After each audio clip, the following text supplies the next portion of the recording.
Matapos mabalita ang modus ng isang robbery hold-up group na nambibiktima sa mga kolorom na AUV, nagsipaglutangan ng iba pa nilang nabiktima. Hindi mapigilan ng ibang maging emosyonal dahil bukod sa ninakawan, minulestya pa raw sila ng ibang suspect. Balitang hatid ni Emil Sumangil. Sa hot pursuit operation ng Parañaque Police laban sa mga inilalang miyembro ng isang robbery hold-up group. Sa 5 magkakahiwalay na lugar, nadakip ang mga suspect kung saan din nasamsam ang mga ebidensya. May pumasok sa dulo. Lumitaw lang daw sa pulisya na biyak ang grupo at magsasama-sama lang ang mga ito sa oras na ika nga ng pulisya kung mayroon silang lakad o maglulunsad ng hold-up. Nang naipalabas sa 24 oras ang insidente at maisa publiko ang kaso, ayon sa Parañaque Police, hindi nabababa sa 20 ang lumutang na complainants. Patunay raw na maraming nabiktima ang grupo, lalo na ang mga babae. Itong insidente pala na to ay hindi ordinary robbery hold-up lamang.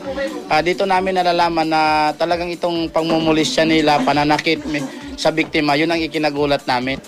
Dagsa ang mga nagre-reklamo. Kalmado pa noong una mga biktima. Ang tapang hindi na ayaw tumingin ngayon sa ano.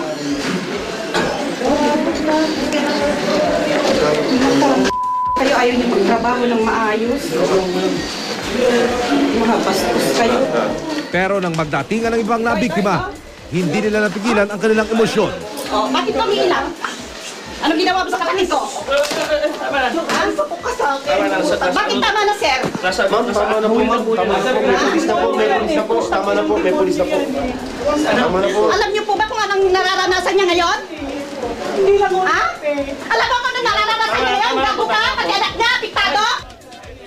Hindi lang daw sila hinold up, minolestya rin daw sila ng mga suspect.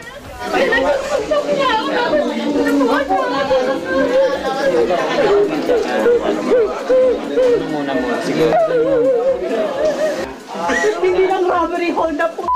Tempted na yun. Sampang ka ng pasok. Sino kaya dyan ang Ano yan ang sabi niya?